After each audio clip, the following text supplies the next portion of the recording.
Oh, Henry Tyler says I'm hot, so I must be hot. Good morning, everybody, and welcome to the Brenda Perryman Show right here on TV 33 WHPR.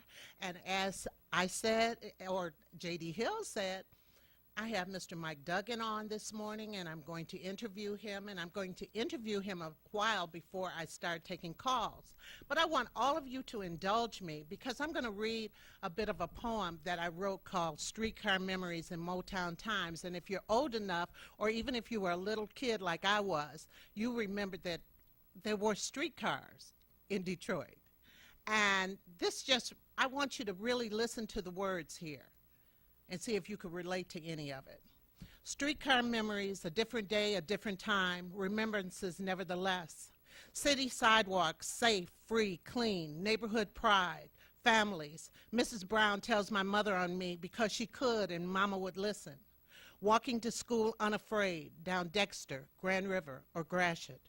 Families lived in every house on my street, all extensions, though not by blood, of my own family. The sounds of cranking cars in the early morn signaled our daddies were on their way to work in the days when businesses invested in people and Detroit. Movie theaters just blocks away from home, walking distance, made Saturdays the best day of the week. Streetcar memories. Hudson's was the biggest wonderland in the world and had an aroma that met me as I passed through its giant revolving doors, stirring my senses, making me wish our family could move there, right into the store. Was I the only child who wondered how Santa Claus could be at Kearns and Hudson's at the same time? Oh, Motown times. The front row, Fox Theater, had to be there on time, standing in that long line peacefully, all of us, teens and adults, anticipating a great time and celebrating the good fortune of our local heroes who made Detroit an international icon of entertainment. How sweet it was. Motown times and strong neighborhoods became the stories of those of us who watched in disbelief as progress came. In the name of progress, businesses lost faith in the human spirit. In the name of progress, people fled fast, forgetting to care, abandoning well-kept homes and once lovely communities. Amidst this chaos, there were those who forgot about virtue and neglected to teach those family values that guided us in those days of streetcar memories and Motown times. Many stood and watched as our schools became battlegrounds and our neighborhoods were scoured with the debris of those with no souls. Yet, with all this sordid calamity, the spirit of Detroit is not dead. There are those who stand up, prepared to take back our town. Coming out of the shadows are those who want our children to live the spirit of those days and want them to seek their own safe memories and own safe times. The spirit of Detroit is once again holding up its head unashamed, ready to relive those days of safe streets, nurturing schools, revived neighborhoods, barless windows, and the steady influx of businesses, new and well-established, all of its citizens working, everything that was good in my streetcar memories in Motown times. I do believe the future has begun. Thank you. Good morning, Mike Duggan. Well, that was wonderful. Well, there were remembrances. This is Detroit, and I think it's a kind of, even though I wrote that poem 20 years ago, some of those things don't we still want, and don't you still talk about? Oh, The safe neighborhoods, people walking to school unafraid. you know, I would go with my grandmother who lived her entire 90 years on the east side of Detroit, and we'd ride the DSR bus a little bit after the It was DSR it was the then. DSR bus down Mack Avenue, Right. and connect at Woodward to go down to Hudson's. And, Yeah, get those that transfer. Exactly. Get that transfer. Last night I was at the Smokey Robinson concert, and he was talking about when they would have the Motown Review and Diana Ross and the Yes. Temptations and the Four Tops and Stevie Wonder would all be at the Fox Theater. You see them for $1.50. $1.50. That's why I was in the front row of the first Motown Review. Instead of stopping for candy in the lobby, me and my best friend, we ran to the front. And so we were in the first row. And when the Temptations or Eddie Kendricks looked down and said, "Farewell, my love," I just died. But those were the days. And like I said, standing in that long line peacefully at the Fox Theater. and we want to do those. I'd love to relive. You can't go back to the past, No. but you could go back to the spirit of what was going on, don't you think? I think that's exactly right. We've lost a lot of this community, but we haven't lost the spirit. And as long as we've got that spirit, I really do believe if you could get city government and the people who live here working together, we can start bringing it back, and I think we can bring it back faster than people think. I agree. Now, I have some questions for you. How would you use the office of the mayor to increase local participation in city-funded programs? You remember Coleman Young, he had that, what do you call it, 22, something. Right. Executive order number 22, but that was a set aside, and they said that they couldn't use that. Right. But what would you do in City of Detroit funded projects to get more Detroiters involved? Brenda, I believe that you always start by not saying what are you going to do, but what did you do? Because during an election, people say a lot of things, but let's talk about what did I do? When we let the $500 million in construction contracts for the DMC, where we're building the new Heart Hospital at Harper Hospital, new emergency room at Santa Grace and the like, we made it a point of reaching out to every single minority and Detroit-owned company. We had a big gathering at Ford Field, and nearly 50% of all of the work that is being done on all of those sites is either a minority, woman-owned, or Detroit-owned business. Then I went a step further, and I said it's not enough for the companies doing the work to be from Detroit, which is certainly good, but we also wanted to hire local people. And so we actually put in each of the contracts that at least 25% of all the hours worked on the job site were Detroiters, and at least 50% were residents of Wayne County. And I brought in the contractors myself, and I said, we're not going to play this game where you have 8 people living in an apartment on State Fair and you claim they're Detroiters. These are going to be legitimate Detroiters who have lived here. And then I went the last step, which I think is critical, and we said at least 50% of the apprentices, the young plumbers and carpenters and the like, be minority. Because for far too long, we have excluded African Americans from the trades. And now, I saw the last report, nearly 75% of the apprentices are minority workers, which means they are, which means and this is all available in DMC's community report, we are making sure that the young people growing up in this town are getting the job opportunities being created in this town, and that's what we need. We need to put the businesses and the residents here to work. Well, is the training that the young people are getting through Detroit Public Schools and the schools enough for these jobs? Don't they have to get some more? They do have to get more, and there's a high school over at Hubble and McNichols, the Randolph Academy, right? Which does a good amount of training for the roofers, the bricklayers, and the like. But even when they get out of that school, that's a head start.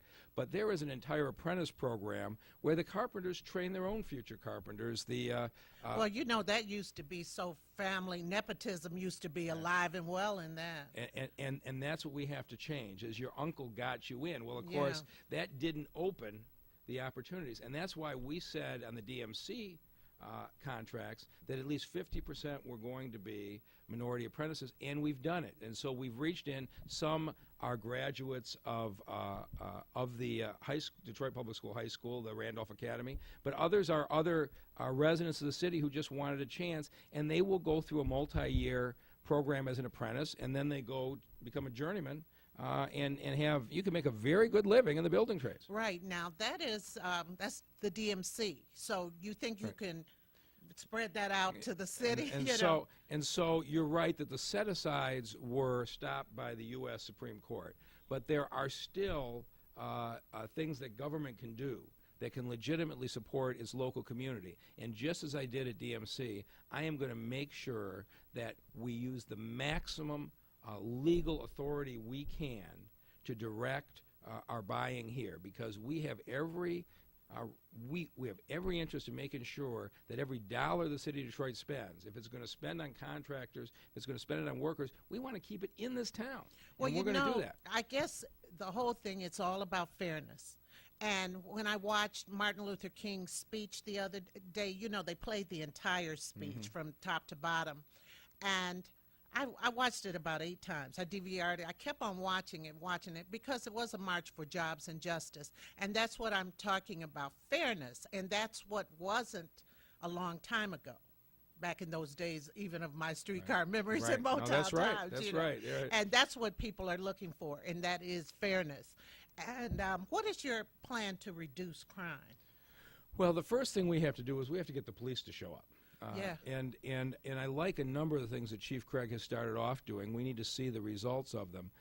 You know, he took, for example, 16 of the people who were providing bodyguard service to Mayor Bing and put them back on the street. Okay, I drive myself around the city. I'm sure I'll accept some security, but why you need 22 security officers? I'll never know. You have more than 50 officers with pencil and paper filling out payroll in the city of Detroit. They're not on the street. You've got officers dispatching cars.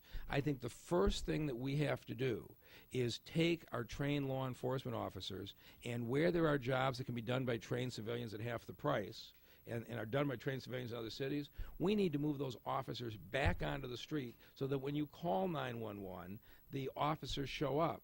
But then we have to do a second thing. Once the officers are on the street, we have to support them appropriately with the proper equipment. And I've been spending a lot of time with the cops, and what they tell me is, and they'll give me an example of one of the many terrible inefficiencies in the city. You arrest somebody, you put them in the back seat of the car. The officer on the passenger side should be typing the arrest report into the computer on the car. But many times in Detroit, the computer isn't working. So they have to go back to the station. The officers get out of the car. They take the prisoner inside. They go inside and use the computer. You now make a call for a B&E. The officers who should be on the street responding are sitting in an office somewhere typing on a computer because we didn't support them. Do the new police cars have this? The new police cars that just came in have it. But if you don't have the leadership to make sure you're maintaining those computers, we'll just be back in the same situation in 6 or 12 months. And that's why leadership matters in a city administration. Well, crime, I think, is the elephant in the room. It's an elephant in the room for a lot of people who have moved out of Detroit.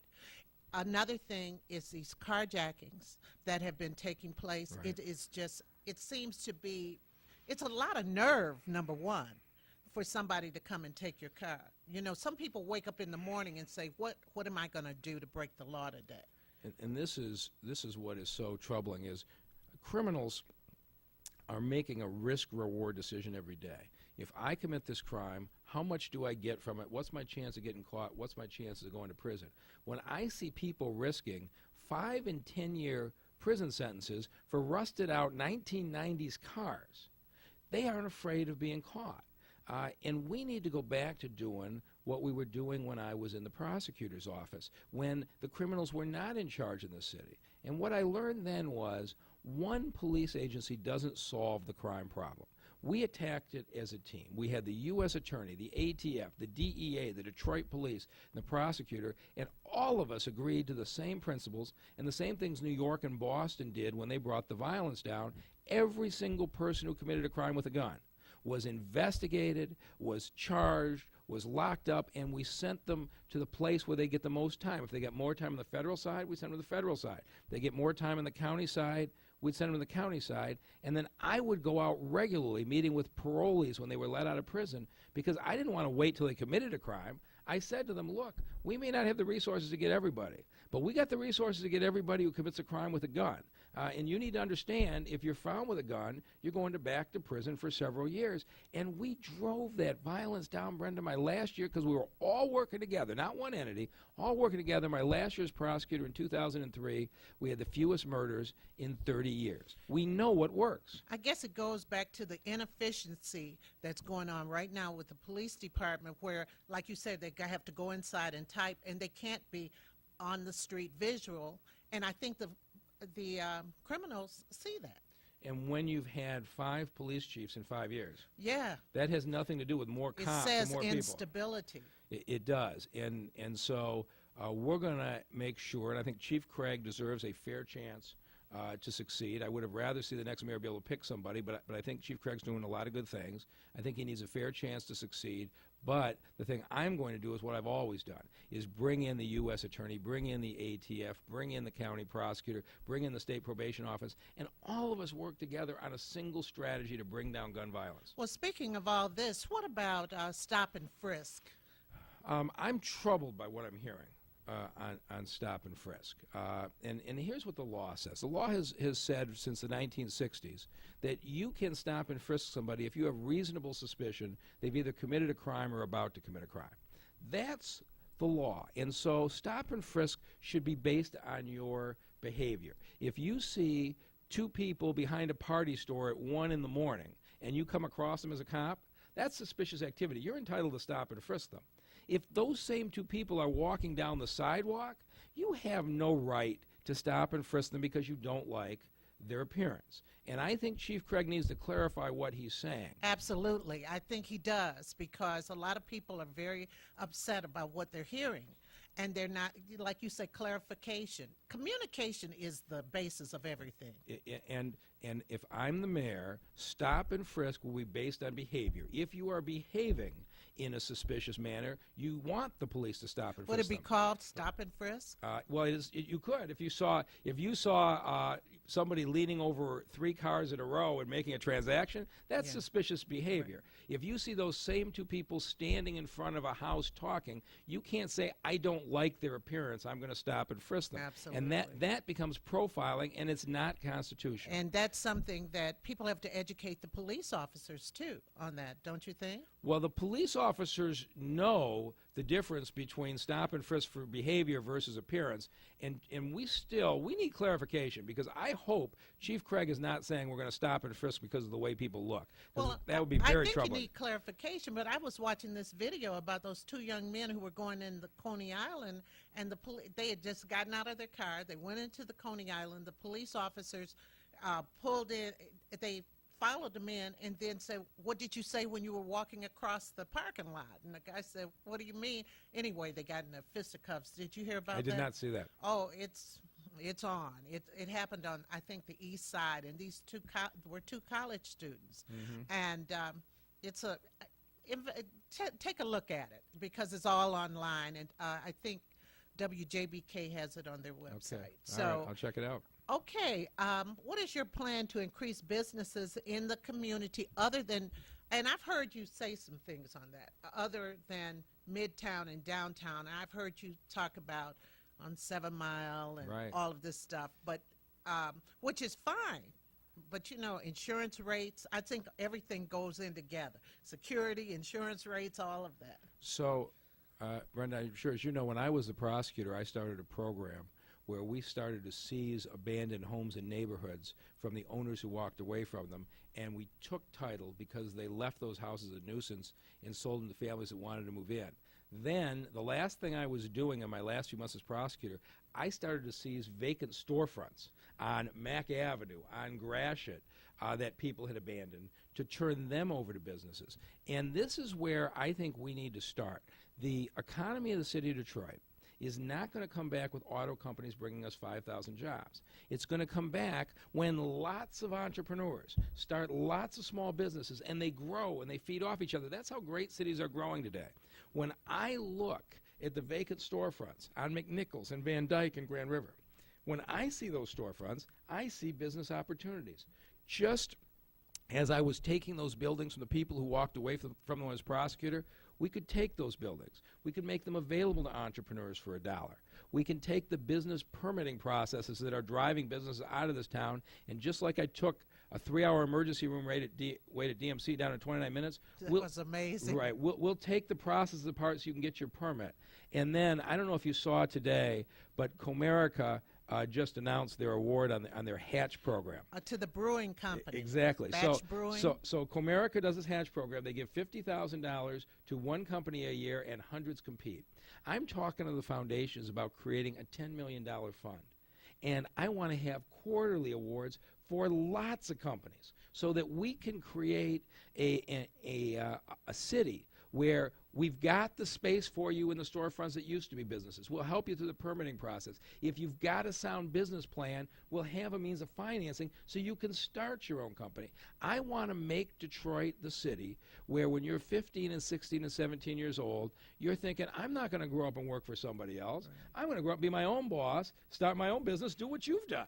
And I think we can create that. Every one of these vacant storefronts at one time was a business supporting the surrounding neighborhoods. And people have to come with a business plan, and there's so many workshops and everything available that show people how to make your business plan so your business doesn't fail. And that's exactly right. There are lots of opportunities, and about a month ago I was endorsed by 150 Detroit business owners, most of them small African-American business owners in this town, and I said to them, how many of you would be willing to mentor an up-and-coming entrepreneur? That's what All I was 150 business owners raised their hands. And so what we're talking about doing is setting up something like eHarmony or Match.com, where the business owners who are willing to be mentors have their profiles, and the up-and-coming entrepreneurs put in their business ideas and their profiles. And then we let them match with each other, because you're right.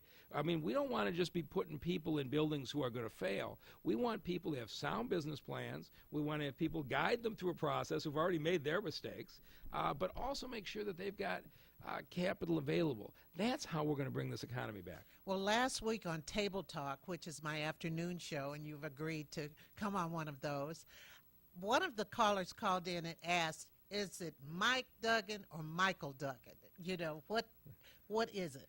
My mother calls me Michael, and everybody else calls me Mike. So that's the name that's going to be on the ballot? You know, that's a good question. I'm not sure. This time it doesn't matter because you don't have to write it in. Right, but still. Yeah, my guess it'll be Michael E. Duggan. I think they'll probably put the formal name on the ballot. Okay, all right.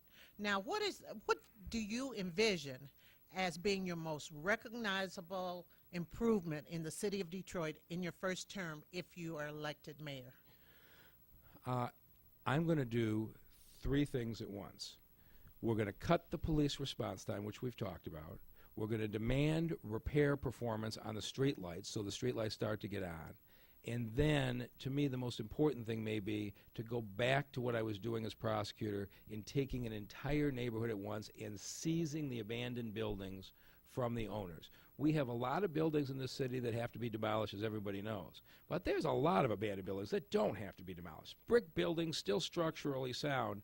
And the beauty of what we were doing in the prosecutor's office was we took the solid buildings and we sold them to families. But first we demolished the burned out buildings. So the rest of the block was in good shape, and you could come back and look and say, hey, here's two buildings that are empty left. The rest of the neighborhood looks pretty good. And we moved families in, and we changed the quality of life in those communities. I do believe by the end of the first year, you're going to see people moving into abandoned houses and getting them fixed up. You're going to see street lights starting to come on, and you're going to see the police start to show up. And when that happens, I think the city, in the neighborhoods, the quality of life in the neighborhoods will fundamentally turn. Yes, because that was what was so important growing up in Detroit. It was the neighborhoods, and it was the quality of the neighborhoods and the quality of the neighbors. I mean, I lived on Hogarth near Dexter and the Boulevard. I mean, it was just, we played Davy Crockett all day outside. I mean, little crazy things, but I could ride my bike around. We could walk. I mean, we were young, and it was just safe. And I know things have changed now, but it was still some feeling of safety. Like when you go into some suburban communities, but I'll tell you, crime is happening everywhere, and I realize that. But you do feel sometimes a little safer. That's why people move out. And there are so many elements of that. The number of people who have said to me, there's a vacant lot next to my house that's overgrown. I want to buy it from the city. I'll put a fence around it. I'll put a garden there. I'll put a swing set there. We can't get through the city bureaucracy. The city owns 60,000 parcels of land. Why are they sitting on this property while people are watching in frustration as the weeds are overgrown? Why is that? Because there is no leadership. But one of the things that I laid out at Triumph Church in my neighborhood plan is we're going to move those 60,000 parcels to a land bank. where you're going to be able to come down to City Hall, and if you own the lot, you own the house next door, you're going to write a check for $100, and you're going to be able to get a deed to that land right away. No bureaucracy, no delay. We want to put the vacant property in the hands of the neighbors as quickly as possible, wherever practical. People will fight for their own neighborhoods. We need to put City Hall on their side. Well, lastly, before I open up the phone lines, you made a statement about the fast food workers and the minimum wage. Right. Could you kind of review it for my audience? No, I am fully supportive of what the SEIU and the other groups are trying to do, but $7.40 in light of the money that's being made in the fast food industry, I don't think is fair. And there was a time when the fast food workers were part-time after-school workers, and you were supplementing your income. That's when I was a kid. Now, more and more, these fast food workers are full-time employees trying to support families. And I think it is time that we recognize that and that they be treated fairly in the wages. And I think what the workers are asking for makes sense. And I hope in the course of this that the wages come up. I know what I forgot to ask. Yesterday, the State Board of Canvassers had to tell us about that. What happened? You know, the whole thing is just crazy. All I want is for everybody who voted to have their vote count. That's all I want. How we get there doesn't matter to me. But Brenda, you've watched this. I have never seen such a sustained effort to suppress the vote. When I announced my write-in campaign, there was a lawsuit that said Detroiters couldn't write in my name. Well, the court said, no, voters always have a legal right to write in a name. And then as soon as the court said you could write in my name, this barber, Mike Duggan, appears. So that if you misspell the name, you're going to be disenfranchised and your vote's going to be canceled. Then 44,000 people spell my name perfectly and fill in the circle. And they say, well, some worker didn't make a hash mark, so we're going to take 20,000 people who voted properly, and we're going to throw your votes out. And so for the last 3 days, it's been a pretty inspiring process. You have had in the old GM headquarters over on Grand Boulevard, you've had city, county, and state election workers who recounted, I understand, 400 precincts, went through every single ballot. It was open. TV cameras were there. Representatives of the campaign could be there. Everybody could come and watch. They counted, as I understand it, 400 precincts, and as they were getting ready to announce the actual count, now there's an order that says you can't tell people what the vote count is. I'm pretty sure that order will get reversed. But this is the kind of nonsense that's been holding this city back. And all we want, I think all anybody should want, is that everybody who voted on August 6th should have their vote counted, and that's what we're going to continue to push for. Right. Now, do we have any calls? Yes, I think we do. So we'll take some calls. Okay. So, I mean, you couldn't make this stuff up that's been happening in the city of Detroit. In fact, the last 5-6 years, you can't make any of this up. We have a caller. Good morning, caller. Hello? Hello? Good morning. Well, I don't know what happened. Well, if you want to call us, the lines are open. But so right now, Tuesday is the day that they're supposed to make that decision? Or? Yeah, the law provided that the County Board of Canvassers had to act within 2 weeks after the election. And when the Board of Canvassers didn't act, it automatically went to the state. The state has until next Tuesday or Wednesday by law. So now you're in an odd situation. The state law says the State Board of Canvassers has to act, and you've got a judge's ruling saying the Board of Canvassers can't act. So I'm pretty sure the Court of Appeals is going to step in and deal with this. But one way or another, Benny Napoleon and I are both on the ballot in the fall. Right. Everybody knows I got 45,000 votes, and he got 28,000 votes. And I can't tell you whether it's going to get solved on Tuesday or whether it's going to get solved in mid-September. But when it does, it's going to show I got 45,000 votes, and he got 28,000 votes. And it isn't going to matter because we have a whole new election in November anyway. The slate is clean. Right. We have a caller. Good morning. Hello? Well, they're checking on the phones. They are checking on the phones because we do have a caller. They're just checking on it. So, right, the slate is clean and everybody's going around campaigning. Are there going to be any debates? I'm sure there will be debates, and we'll see how many there are. I think you're going to probably see our two campaign organizations get together and agree on some number and some ground rules, which is what typically happens in this kind of a campaign. Good morning. Good morning, caller.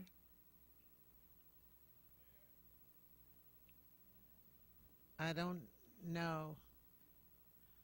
Mr. Tyler's working on it, so be patient, everybody. We'll make sure. I have a million questions, so I could always talk. So, tell me, what do you think that the major difference in your campaign and Mr. Napoleon's campaign is?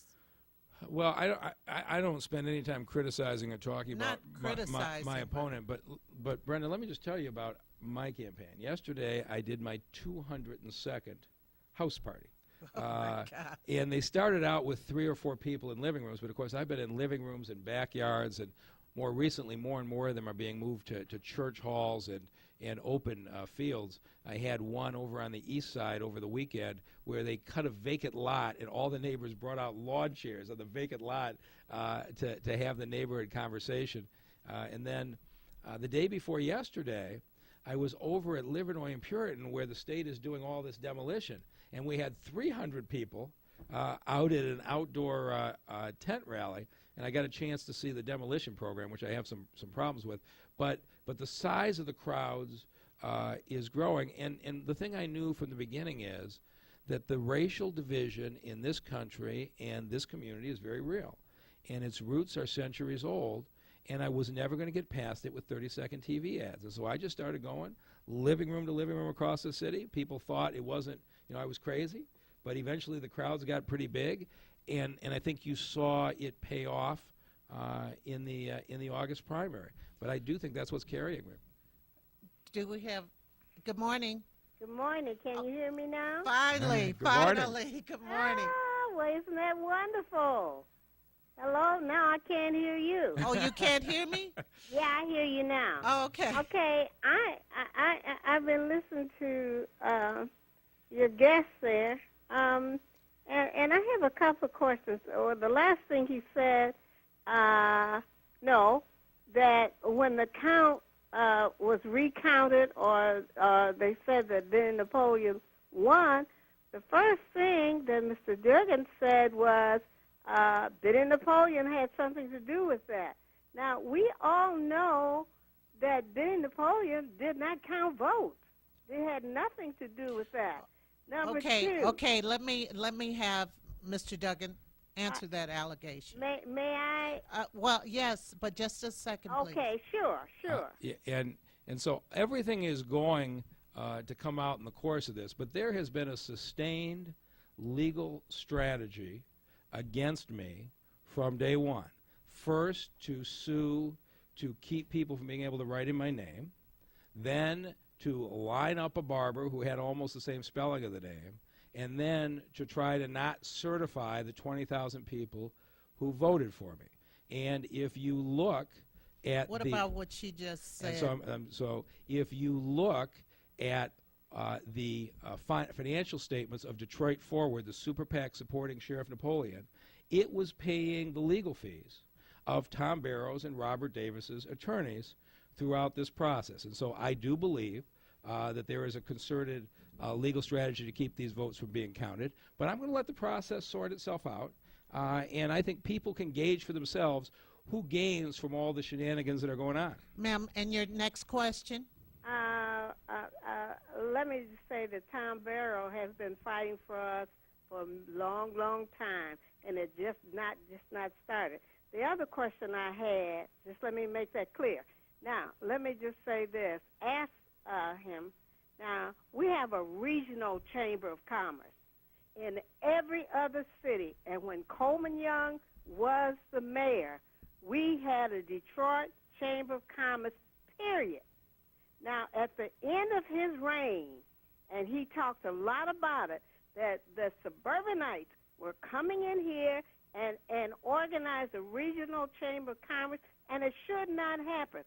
How will you change that? We need, like other even little small cities in this country, because I've called them, if I need to know something like a small city, like in Alton, Illinois, they have a regional City. Alton Chamber City of Commerce. It's, St. okay. Louis Thank Chamber you. of Commerce. Thank you. All Thank you right, very much. And I'll hang up and listen to his answer. Okay, thank you. Well, of course, the Chamber of Commerce is a private organization, but if you look at the organization I'm building, when we announced the endorsement of 150 business owners, all in the city of Detroit, supporting my campaign. And so what I'm attempting to build, if whatever the chamber wants to do is their business. But what I am doing is building an organization of Detroit businesses only who want to mentor up-and-coming entrepreneurs. And so I'm building our own network and our own organization of Detroit companies, and I don't criticize whatever anybody else does. I have a question. During the Grand Prix, I was just driving down Jefferson. I was showing my grandson different parts of Detroit and everything like that. And I was looking at the bus companies who were shuttling the people down to the Grand Prix. I didn't see one minority bus company, and there are a lot of minority bus companies. And so it just made me curious to ask them what happened. They said they couldn't get through. I mean, who would people like these minority, maybe smaller bus companies, not Trinity or some of the other big ones, how would they get into be able to do that? Right, I mean, right. because they had the shuttling for Metallica and everything like that. And this is where a mayor's leadership matters. Right. Because when I was at DMC, it wasn't just DMC. We got together with Henry Ford and with Wayne State. And we would sit down and put our vendor list together of all the Detroit companies. And we might be using a company for food supplies that Henry Ford didn't know about. Henry Ford might be using a company, Detroit company, for paper supplies.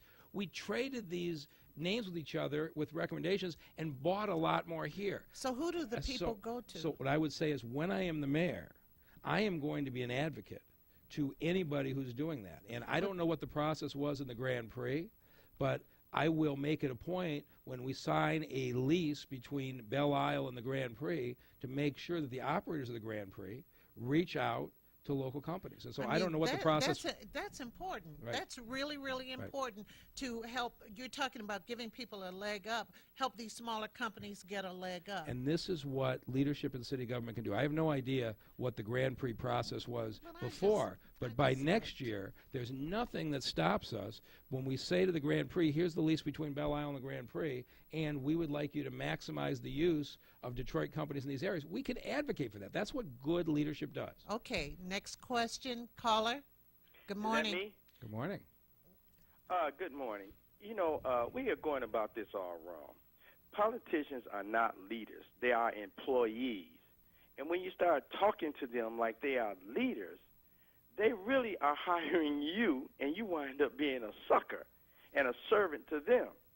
If you want to know what a person What really, is your question, sir? I'm getting to it. I'm setting it up. If you want to know what a person really thinks, you write out your policy as an employee, an employer, and then hand it to him and see if he'll sign on to your policies and your goals, not his. Okay, Now, thank you.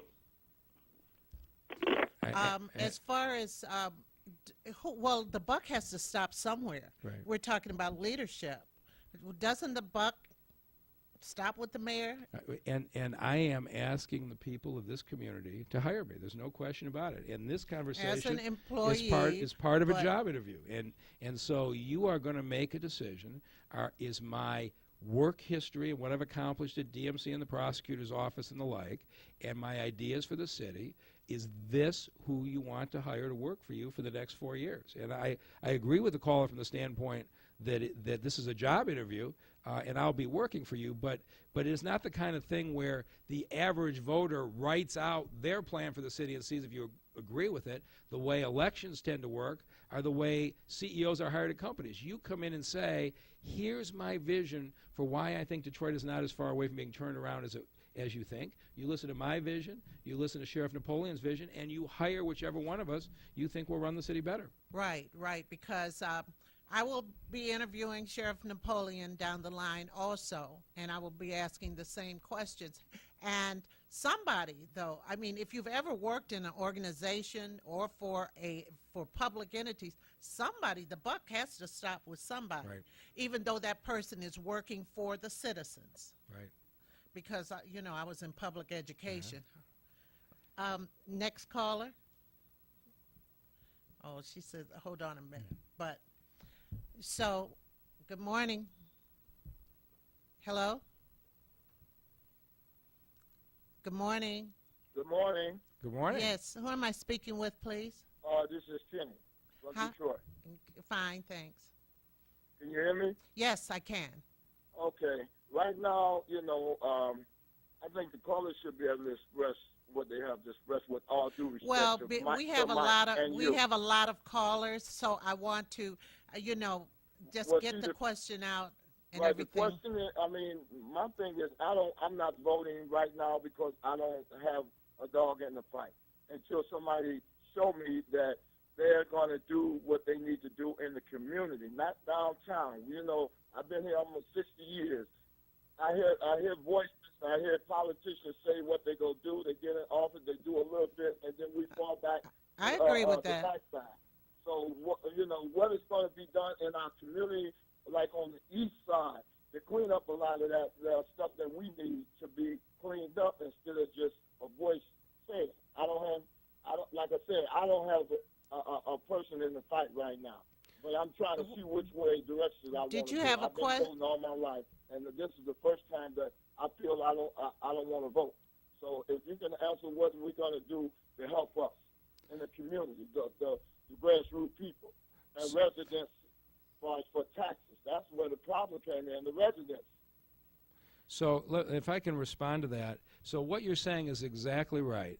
Last Tuesday night at Triumph Church, I presented in a 2-hour meeting that had 300 or 400 people there a plan on how to rebuild the neighborhoods. And I showed people exactly what I was going to do. I talked for at least a half hour laying out in detail how we can get the vacant lots cut, how we can take the abandoned houses, how we can build storefronts in your neighborhood, how we can deal with squatters. And then for the next hour, people asked questions and we had a dialogue. I've got 6 more of those presentations, one in each Detroit City Council district, in which you can have the opportunity to come and sit and listen. So as we go from area to area, you can go to the DugganForDetroit.com website and see when we're coming to your area, but we are knocking on doors and making phone calls to residents saying, Mike Duggan's going to be in this area. He's got a detailed neighborhood plan. Come out, ask questions, and judge for yourself. And if you get engaged, this is the campaign I wanted to run before I had to deal with spell my name right and fill in the circle. This is the campaign I want to run. Public meetings with hundreds of people where I can lay out my ideas and you can answer questions and you can walk away and say, this guy really does understand what it's going to take to rebuild my neighborhood, or no, he doesn't. And I hope you will come out to these gatherings and judge for yourself. Okay, when is the next one? So they're all on the website at DugganForDetroit.com. Okay. And if you check, you can see what day we're going to be in your neighborhood. But they're over the next 4 weeks. We have 6 more to go in the other 6 city council districts. Right. I know they're first 2 are right after Labor Day. Thank you for answering the question. Which council district are you in? Maybe I can just look on my calendar and tell you. I'm over in 4th. You're in I'm in the 4th. 4th district. I should probably not try and do this on the air, and you will be embarrassed that I can't work my own calendar. But let me see if I can quickly find it for you. So next, let's see. I've got District 6 a week from Friday. I'm going to find District 4 for you. District 2 on Monday the 9th. District 4 on Monday, September 16th at 6 o'clock at Peace Lutheran Church. And we'll have a lot of information out. But Monday, September 16th, 6 o'clock at Peace Lutheran Church, I'll be in your council district, and you can come out and judge for yourself and then decide whether this makes sense or not. Okay. Well, thank you, and thank you for taking my call. thank you for your call. You're welcome. And I'm not trying, and everybody, I know we have a lot of calls and we took up a lot of time with conversation. That's why I was trying to move it along. Do we have another call? Good morning, caller. Yes. Hello, Mr. Duggan. How are you? Good morning. Good morning. Listen, there were 60,000 votes in the last election that they weren't able to recount, and therefore we have some eyes down there watching what goes on. And to suggest that we have Barrow and other people down there doing the wrong thing, he's only trying to stop the corruption. We have an administration in office in Detroit right now that might not be qualified to be in there because every time the government tries to send him money, he sends it back to them, and he's moving all the government entities out of Detroit into the suburbs. Will you do the same thing if you're elected as mayor? I missed that last part. In other words, we have a mayor right now that's sending every penny that the government sends for Detroit right back to the government, and send it to the suburbs. You're talking about the checks that haven't been cashed? What's that? You're talking about those checks that they found in a drawer or something? No, I'm talking about actually government money that was sent to Detroit the day being sent back to the government. Oh, okay, I got you now. What you're saying is right, that there were federal grant programs for minor home repairs and the like, things that could have fixed up homes in the neighborhood, and we've had tens of millions of dollars that because we could not administer them, we had to turn back. And President Obama has been trying to help the city. He sent 5 executives down here, put them in city government. He's been trying to help. But when he sends money down here and we send it back because we can't spend it, it makes it really hard for the president to help us. Yeah, this is a question of leadership. And so you had demolition money they turned back. I mean, it's you've seen what the leadership has been in this city in recent years. And so leadership matters. And can you imagine, with the desperate need we have for money to rebuild the neighborhood, sending tens of millions of dollars back to Washington because we couldn't administer it correctly? That's unimaginable. Yeah, well, it's that's happening. what has happened. Yeah, that's you're right. The reason we're under the emergency manager right now because of mismanagement right there in the government, right there in the mayor's office, and to have 60,000 votes not counted when he was elected, that there is corruption, and therefore we have all type of eyes and ears watching right now to see what's going on down there, and therefore you have been a victim of some type of corruption down there, and we need somebody to get to the bottom line of what's causing this corruption. And thank you for receiving my call. Thank you, sir. So, in other words, he was asking, what are you going to do about that? Well, his point was right, and I don't want him to criticize the process. What happened this week, he's right, there have been lots of eyes and ears. Representatives of every campaign were entitled to stand in the building at the old GM headquarters and watch all the votes being counted. TV cameras were there all day long. It was done very openly.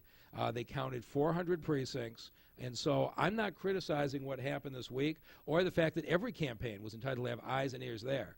Now we just need the votes to actually be counted. And certified? Right. It would be really good if the State Board of Canvassers would certify the election results. Next caller, please. Good morning. Good morning. I have a question in regards to Livonia Mike coming here to Detroit and calling our charter city silly. I want to know, if one of us went out to Livonia, do you think that we could call their charter silly, run for office, and not get run out on a rail?